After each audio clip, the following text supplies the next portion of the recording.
خلفائے راشدین میں حضرت عمر رضی اللہ تعالیٰ عنہ اسلام کے دوسرے خلیفہ تھے۔ 23 جمادی الاخری 13 ہجری کو حضرت عمر فاروق رضی اللہ تعالیٰ عنہ مسند خلافت پر جلوہ افروز ہوئے۔ اپنے 10 سالہ دور حکومت میں حضرت عمر رضی اللہ تعالیٰ عنہ نے بہت سے کارہائے نمایاں انجام دیے اور بہت سی فتوحات آپ رضی اللہ تعالیٰ عنہ کے دور میں ہوئیں۔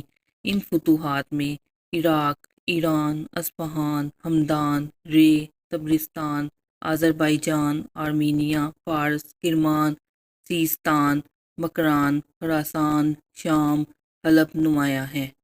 حضرت عمر رضی اللہ تعالیٰ عنہ کے دور میں ہی بیت المقدس پہلی مرتبہ فتح ہوا۔ حضرت عمر بن العاص رضی اللہ تعالیٰ عنہ نے نابلس، لد، سبت، غزہ، جبرین، امواس، یافا وغیرہ اور بیت المقدس کے آس پاس کا سارا علاقہ آسانی سے فتح کر کے بیت المقدس کا محاصرہ کر لیا۔ اسی اثناء میں حضرت ابو عبیدہ رضی اللہ تعالیٰ عنہ بھی آ پہنچے۔ عیسائی قلعہ بند ہو کر بہادری سے مدافعت اور مقابلہ کر رہے تھے کہ حضرت ابو عبیدہ کے آنے کا سن کر ان کی ہمت ٹوٹ گئی۔ آخر انہوں نے صلح کا پیغام بھیجا اور دوسری شرائط کے علاوہ ایک خاص شرط یہ پیش کی کہ خلیفہ اسلام خود آ کر عہد نامہ تحریر کریں۔ اگرچہ اب فتح آسان اور یقینی تھی، پھر بھی حضرت ابو عبیدہ نے صلح کو جنگ پر ترجیح دے کر امیر المؤمنین رضی اللہ تعالیٰ عنہ کی خدمت میں یہ اطلاع بھیج دی۔ حضرت فاروق اعظم رضی اللہ تعالیٰ عنہ نے مسجد نبوی میں ایک مجلس مشاورت منعقد کی۔ حضرت عثمان نے واقعات کی بنا پر ان کے جانے کے خلاف رائے دی، لیکن حضرت علی رضی اللہ تعالیٰ عنہ نے فرمایا میرے خیال میں آپ کو ضرور جانا چاہیے۔ حضرت عمر فاروق رضی اللہ تعالیٰ عنہ نے حضرت علی کی رائے پسند فرمائی۔ رجب 16 ہجری میں ایک اونٹ، ایک غلام، لکڑی کا ایک پیالہ اور رسیوں کا ایک تھیلا لے کر مدینہ میں حضرت علی رضی اللہ تعالیٰ عنہ اور بروایت دیگر حضرت عثمان کو اپنا قائم مقام مقرر کرنے کے بعد بیت المقدس روانہ ہو گئے۔ مقام جابیہ میں حضرت یزید بن ابی سفیان، حضرت ابو عبیدہ رضی اللہ تعالیٰ عنہ بن جراح اور حضرت خالد بن ولید رضی اللہ تعالیٰ عنہ نے جو نہایت قیمتی اور زرق برق لباس زیب تن کیے ہوئے تھے ان کا خیر مقدم کیا۔ حضرت فاروق اعظم رضی اللہ تعالیٰ عنہ نے ان کا پرتکلف لباس دیکھ کر طیش میں آ گئے اور کینکریاں مارتے ہوئے فرمایا تم لوگ اس قدر جلد اجمی رنگ میں رنگے گئے۔ لیکن جب ان سرداروں نے شاہانہ قباؤں کے نیچے اسلحہ جنگ دکھائے تو انہیں تسلی ہوئی۔ امرائے بیت المقدس جابیہ میں حاضر ہوئے اور یہیں انہوں نے حسب ذیل معاہدہ لکھوایا۔ یہ وہ امان نامہ ہے جو اللہ کے غلام امیر المؤمنین عمر رضی اللہ تعالیٰ عنہ نے اہلیہ کے لوگوں کو دیا ہے۔ اہل اہلیہ کی جان، مال، گرجا، صلیب، تندرست، بیمار اور ان کے تمام مذہب کو امان دی جاتی ہے۔ ان کے گرجاؤں میں سکونت نہ کی جائے گی اور نہ وہ ڈھائے جائیں گے۔ ان کے احاطوں کو بھی کوئی نقصان نہ پہنچایا جائے گا۔ ان کی صلیبوں اور مال میں کچھ کمی نہ کی جائے گی۔ مذہب کے بارے میں کوئی جبر یا تشدد نہ کیا جائے گا۔ ان میں سے کسی کو نقصان نہ پہنچایا جائے گا۔ اہلیہ میں ان کے ساتھ یہودی نہ رہنے پائیں گے۔ اہلیہ والوں کا فرض ہے کہ وہ دوسرے شہروں کی طرح جزیہ ادا کریں اور یونانیوں کو اپنے یہاں سے نکال دیں۔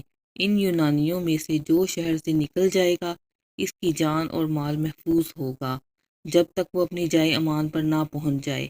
ان میں سے جو اہلیہ ہی میں رہنا پسند کرے اسے اہل اہلیہ کی طرح جزیہ دینا ہوگا۔ اگر اہلیہ والوں میں سے کوئی شخص یونانیوں کے ساتھ جانا چاہے تو اسے بھی امان ہے جب تک وہ محفوظ مقام پر پہنچ جائے۔ اس عہد نامے کی تحریر خدا، رسول، خلفاء اور تمام مسلمانوں کی ذمہ داری ہے، بشرط یہ کہ اہلیہ والے مقررہ جزیہ برابر ادا کرتے رہیں۔ اس پر خالد بن ولید رضی اللہ تعالیٰ عنہ، عمر بن العاص رضی اللہ تعالیٰ عنہ، عبد الرحمن بن عوف رضی اللہ تعالیٰ عنہ اور معاویہ بن ابی سفیان گواہ ہیں۔ 15 ہجری میں یہ عہد نامہ تحریر کیا گیا۔ اہل بیت المقدس نے جزیہ دے کر شہر کے دروازے کھول دیے۔ رملہ والوں نے بھی صلح کر کے شہر مسلمانوں کے حوالے کر دیا۔ حضرت فاروق اعظم پیدل بیت المقدس کی جانب روانہ ہوئے۔ فوج کے سرداروں نے شہر کے باہر خیر مقدم کیا۔ امیر المؤمنین رضی اللہ تعالیٰ عنہ کا لباس نہایت معمولی تھا۔ ان لوگوں نے ترکی گھوڑا اور فوق البرق ملبوس پیش کیا تو ارشاد ہوا ہمارے لیے اسلام ہی کی عزت کافی ہے، اور اسی سادہ لباس میں داخل بیت المقدس ہوئے۔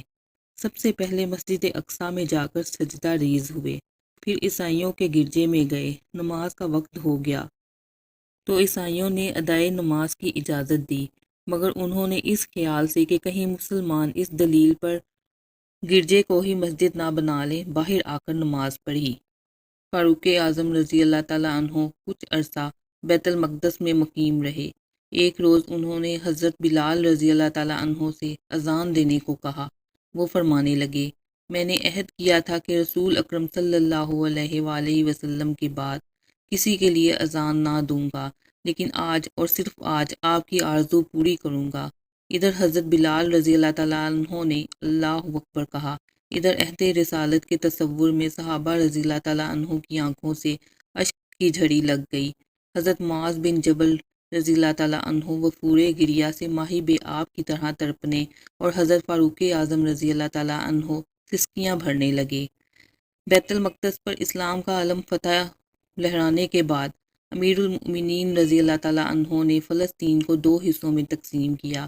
ایک حصہ حضرت علقمہ بن حکیم رضی اللہ تعالیٰ عنہ کی نگرانی میں دے کر حکم دیا کہ رملہ میں قیام کریں، اور دوسرے حصے پر حضرت علقمہ بن محرز کو حاکم بنا کر بیت المقدس میں سکونت رکھنے کا فرمان صادر کیا۔